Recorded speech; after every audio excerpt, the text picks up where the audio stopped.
Filter base பவரை பயன்படுத்தும் போது பாதுகாப்பு எச்சரிக்கை மிகவும் முக்கியம்.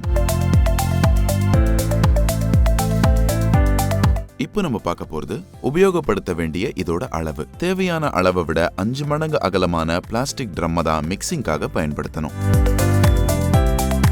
வீடியோல பார்ப்பது போல முதல்ல ப்ராடக்டை முழுமையா ட்ரம்ல ஊற்றி அந்த அளவுக்கு 5 மடங்கு தண்ணீரை ஊற்றி நல்லா டைல்யூட் செய்ய வேண்டும். இதை தான் நீங்க முதல்ல செய்யணும். ஒருவேளை பில்டர் பேஸ் பவர் உங்க உடம்புல எங்கேயாவது பட்டுடுச்சுன்னா சுத்தமான நீரால நீங்க கழுவலாம்.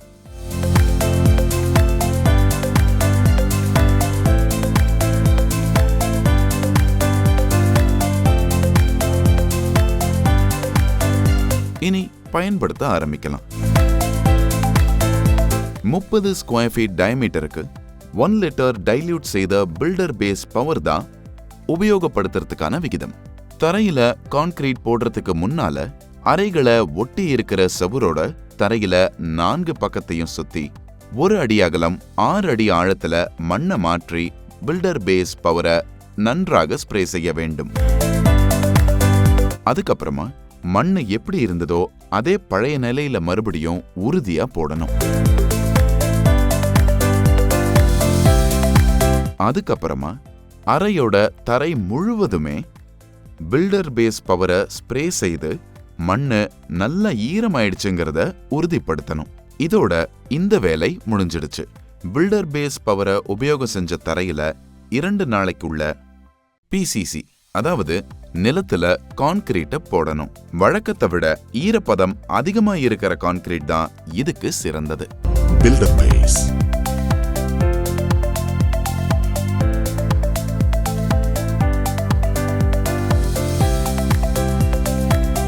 பில்டர் பேஸ் பவரை பயன்படுத்தும் போது பாதுகாப்பு எச்சரிக்கை மிகவும் முக்கியம்.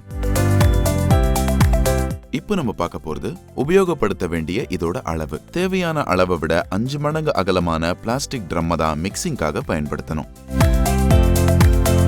வீடியோல பார்ப்பது போல முதல்ல ப்ராடக்டை முழுமையா ட்ரம்ல ஊற்றி அந்த அளவுக்கு 5 மடங்கு தண்ணீரை ஊற்றி நல்லா டைல்யூட் செய்ய வேண்டும். இதை தான் நீங்க முதல்ல செய்யணும். ஒருவேளை பில்டர் பேஸ் பவர் உங்க உடம்புல எங்கேயாவது பட்டுடுச்சுன்னா சுத்தமான நீரால நீங்க கழுவலாம்.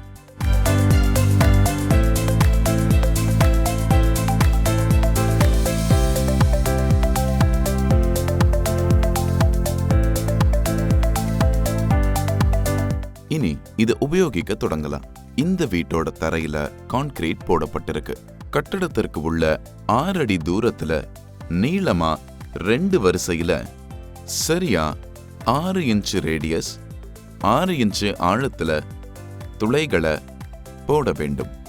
சுவரோட ஒட்டி இருக்கிற கான்கிரீட் தரையில சுவருக்கு சமமா சுவற்றிலிருந்து 3 இன்ச் தூரத்தை முதலில் விட வேண்டும். இது ட்ரில் செய்யும் பொழுது தரை சேதப்படாம இருக்கிறதுக்காக தான்.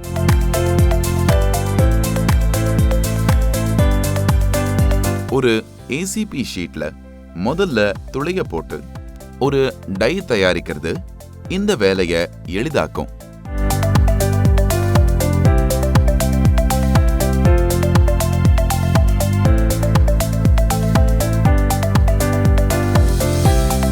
போல்ட்டுகளை இட்டு மூடி இப்படி பிரஷ் செய்து தூசியை சுத்தம் செய்யும் போது மறுபடியும் துளைக்குள்ள தூசி விழுவதை நாம தவிர்க்கலாம். 6 இன்ச்சு ஆழமும் அகலமுமான அனைத்து துளைகளையும் போல்ட் செஞ்சதுக்கு அப்புறமா ஒவ்வொரு துளைக்குள்ளையும் வீடியோல தெரியற மாதிரி ஒரு பெரிய பிளாஸ்டிக் சிரிஞ்சை பயன்படுத்தி ஒவ்வொரு துளையிலையும் 40 ml டைல்யூட்டட் பில்டர் பேஸ் பவரை ஊற்றி சிமெண்ட் கிரவுட்டை போட்டு துளைகளை மூட வேண்டும். இதோட இந்த வேலை முடிஞ்சிடுச்சு. Filter base